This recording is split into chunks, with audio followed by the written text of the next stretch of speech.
Galing daive aditan igla o oratecha. Welcome back to another Torah Tuesday. Today we're in Exodus chapter 2 for one of the most beloved stories of this book. I'm going to show you a few things that you may not have seen before. When Moses' mother gives birth to him, in verse 2, we're told that she saw that he was a fine child. And translators have tried to render this in different ways. Commentators talk about this in different ways. Later biblical interpreters reflect back on this. What was it that made Moses so beautiful? I think what's going on here is a clear connection to Genesis chapter 1. When God created all things, and after each thing that he created, he saw that it was good, ki tov. And here Moses' mother looks at him and she sees ki tov hu, that he is good. And I think we're supposed to see this in light of God's creative work in Genesis. Moses' mother is fulfilling the creation mandate to fill the earth and subdue it. She's given birth to a son, and because all things that God created are good, she looks at him and sees that he's good. And she knows it would be ridiculous, it would be horrible to throw this child into the Nile River as Pharaoh has mandated in chapter 1. And so she doesn't. She devises. टोरा मंगलवार के अगले episode में आप सभी का स्वागत है। आज हम निर्गमन के दूसरे अध्याय की एक बहुत ही प्यारी कहानी की ओर ध्यान देंगे। मैं आपको इसमें कुछ दिलचस्प बात बताना चाहूँगी जो शायद आपने पहले ध्यान नहीं दिया होगा। दूसरे वचन में हम ऐसा देखते हैं कि जब मूसा की माँ उसको जन्म देती है तो वो देखती है कि उनका बच्चा अत्यधिक सुंदर है। अनुवादक और टिप्पणीकार इसके बारे में अलग अलग तरीक़ों से बात करने की कोशिश करते हैं।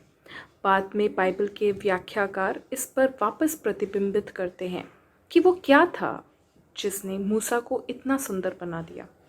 मेरे हिसाब से यहाँ जो चल रहा है उसका उत्पत्ति के पहले अध्याय के साथ एक स्पष्ट संबंध है। जब परमेश्वर ने सब चीज़ों की सृष्टि की तब हर चीज़ को देखकर परमेश्वर को लगा कि अच्छा है, की टोव। और यहाँ मूसा की माँ जब मूसा को देखती हैं तो कहती हैं कि की टोव हूँ, यानी वो अच्छा है। और मेरे अनुसार हमें ये उत्पत्ति में परमेश्वर के रचनात्मक कार्य को ध्यान में रखते हुए देखना होगा। मूसा की माँ सृष्टि के निर्माण जनादेश को पूरा कर रही हैं, यानी पृथ्वी में भर जाए और उसका शासन करें। उन्होंने एक पुत्र को जन्म दिया और क्योंकि परमेश्वर की हर सृष्टि अच्छी है इसलिए वो मूसा के ओर देखकर उसे अच्छा कहती हैं और वो ये सोचती हैं कि ये बहुत ही बुरा होगा अगर इस बच्चे को नदी में फेंक दिया जाए, इसलिए वो ऐसा नहीं करती हैं जैसे फिरौन ने कहा था। She doesn't. She devises a plan. We're told that she hides him for 3 months. When she could hide him no longer, she gets a papyrus basket and coats it with tar and pitch. Now, this is not the normal word for basket, and it probably was a basket because it was made out of papyrus. The Hebrew word used to describe this vessel that she puts him in is the word teba. The word teba only occurs in one other passage in the Hebrew Bible, and that's in Genesis 6, when God tells Noah to build a teba and cover it with pitch and fill it with animals. Yes, we're talking about the ark. So just as God used an ark to spare Noah from a watery death, now Moses' mother chooses to make a little ark and put her son in it to spare him from a watery death. So we are supposed to be thinking of Genesis as we read Exodus chapter 2. Moses' mother has already twice reminded us of the Genesis story. Now, मूसा की माँ एक योजना बनाती है और वचन में हम ऐसा देख सकते हैं कि वो 3 महीने तक बालक को छिपाए रखती हैं, किंतु 3 महीने बाद माँ डरी कि बच्चा ढूंढ लिया जाएगा, तब वो मार डाला जाएगा क्योंकि वो लड़का है। इसलिए उसने एक टोकरी बनाई और उस पर तारकोल का लेप इस प्रकार किया कि वो तैर सके। ये टोकरी के लिए सामान्य शब्द नहीं है और ये संभवतः एक टोकरी था क्योंकि ये पेपिरस से बना था। तेबा नामक इब्रानी शब्द का यहाँ इस्तेमाल किया गया है उस वस्तु के लिए जिसमें वो बालक को रखती है। तेबा शब्द केवल एक और जगह हम इब्रानी बाइबल में देख सकते हैं और वो है उत्पत्ति के 6 अध्याय में, जहाँ हम देखते हैं कि कैसे परमेश्वर नूह से बोलते हैं कि वो एक तेबाह बनाए और उसके भीतर बाहर उस पर राल लगाने को वो बोलते हैं और उस तेबा को जानवरों से भरने को बोलते हैं। हाँ, तो हम यहाँ जहाज के विषय में बात कर रहे हैं।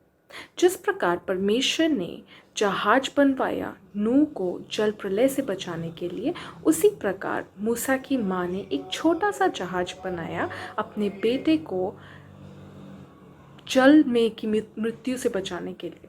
तो हमें निर्गमन 2 अध्याय को पढ़ते वक्त उत्पत्ति के 6वें अध्याय को ध्यान में रखने की आवश्यकता है। मूसा की माँ ने हमें 2 बार उत्पत्ति की कहानी को यहाँ पर याद दिलाया है। Now, the thing that she coats the basket with is hamar, which sounds just like the word used in Exodus chapter 1, verse 14, for the substance, the tar substance that the Israelites are using as mortar for their brick-making projects. So there it's homer, here it's chemar, so chemar, homer. It's the same consonants in Hebrew, different vowels. So again, looking back, and it's maybe implying that she's using resources available to her to save the life of her son. But then she takes the ark, the little ark with her son in it, and she places it among the reeds along the bank of the Nile. The word for reeds in Hebrew is suf, and if we don't know that, then we might miss a resonance that's later in the story. When the Israelites flee from Pharaoh and leave Egypt, they cross the Red Sea. Our English translations call it the Red Sea, but the Hebrew Bible never calls it the Red Sea. It is always referred to as the Sea of Reeds, Yam Suf. So Moses' mother puts him in an ark, reminding us of Noah, and then puts the ark among the reeds, reminding us or anticipating what's about to happen to the entire nation. Moses is in his own life reliving the story of God's deliverance from judgment and anticipating the story of God's deliverance from Pharaoh by escaping a watery death through the Sea of Reeds. In this case, the river, the reeds of the river is where he's kept safe. Now, या मूसा की माँ जिस वस्तु से उस टोकरी को लेप लगाती हैं उसका नाम इब्रानी में हेमार है, जो होमेर शब्द से मिलता जुलता है, जो हम निर्गमन के 1 अध्याय के 14वें वचन में ईंट गाढ़ा बनाने वाले वस्तु के लिए प्रयोग करते हुए देखते हैं, जो ईंट बनाने की प्रक्रिया में इस्तेमाल किया जाता है। तो वहाँ हम होमेर शब्द को देखते हैं और यहाँ होमार। तो होमेर और होमार इब्रानी में समान व्यंजन लेकिन विभिन्न स्वर हैं। तो ये संकेत कर रहा है कि मूसा की माँ अपने बेटे की जान को बचाने के लिए कैसे उपलब्ध संसाधनों का उपयोग कर रही हैं। फिर उन्होंने उस छोटे जहाज में अपने बेटे को रखकर नील नदी के तीर पर लंबी घास के बीच छोड़ दिया। यहाँ इब्रानी में लंबी घास को सूफ बोलते हैं, और अगर हम इस बात को नहीं जानते तो शायद हम आगे कहानी के प्रमुख भाग को ना समझें। जब इस्राएली लोग फिरौन से भागकर मिस्र को छोड़ते हैं तब वे लाल समुद्र को पार करते हैं। अंग्रेज़ी बाइबल में लाल समुद्र लिखा गया है, लेकिन इब्रानी बाइबल में कहीं पर भी लाल समुद्र नहीं लिखा गया है, बल्कि रीड समुद्र का प्रयोग किया गया है, यम सूफ। तो मूसा की माँ अपने बच्चे को एक छोटे जहाज में लंबी घास के बीच रख देती हैं, हमें ये याद दिलाते हुए कि पूरे राष्ट्र का आगे क्या होने वाला है। मूसा अपने जीवन में परमेश्वर की उद्धार की कहानी को फिर से जी रहे हैं और पानी की मौत से बचकर परमेश्वर के उद्धार की कहानी का अनुमान लगा रहे हैं। पानी की मौत से यानी रीड नदी की मौत से बचकर, क्योंकि वहाँ उन्हें सुरक्षित रखा जाता है। Kept safe.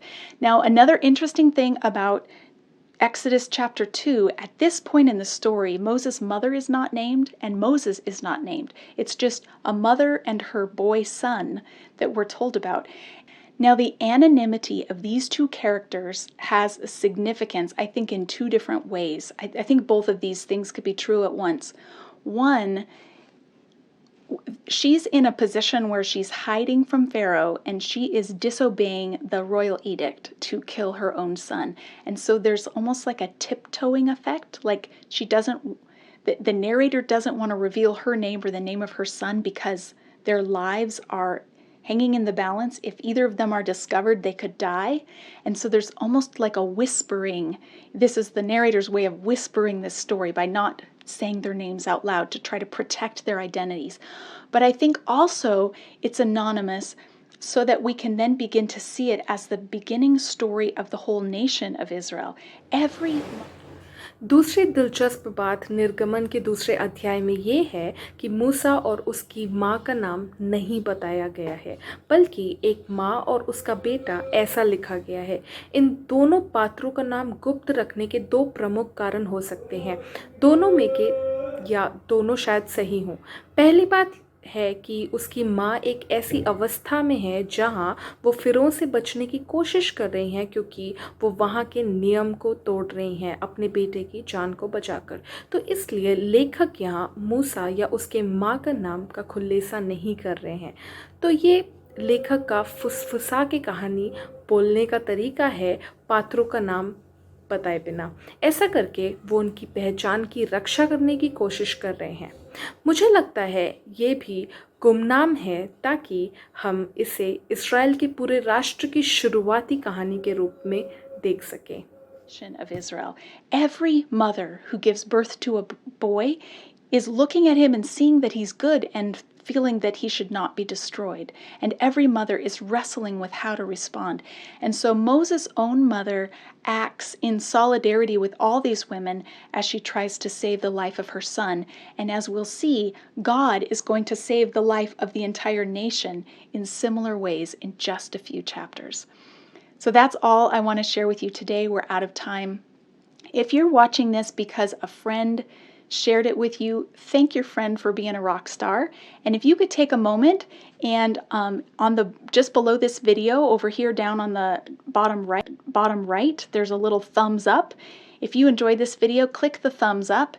Leave me a comment if you'd like below. I love interacting with you. And if you haven't yet subscribed to my channel, please do so. That will make sure you don't miss any episodes. We'll see you again next week for another Torah Tuesday. हर माँ जो एक लड़के को जन्म देती है उसे देख रही है कि वो अच्छा है और ये महसूस कर रही है कि उसे नष्ट नहीं करना चाहिए। हर माँ मल्लयुद्ध कर रही है कि कैसे जवाब दिया जाए। तो मूसा की माँ यहाँ और सारी औरतों के साथ एकजुटता में है अपने बेटे की जान को बचाकर। और हम आगे के कुछ अध्याय में देख सकते हैं कि कैसे कुछ ऐसे ही परमेश्वर पूरे इस्राएल की जान को बचाएंगे। तो आज के लिए बस इतना ही, हम समय से बाहर हैं। अगर आप इस वीडियो को किसी दोस्त के शेयर करने से देख रहे हैं तो थैंक यू उस दोस्त को एक रॉक स्टार बनने के लिए। और यदि आप एक पल ले सकते हैं तो इस वीडियो के नीचे दिए गए लाइक बटन को ज़रूर दबाएं।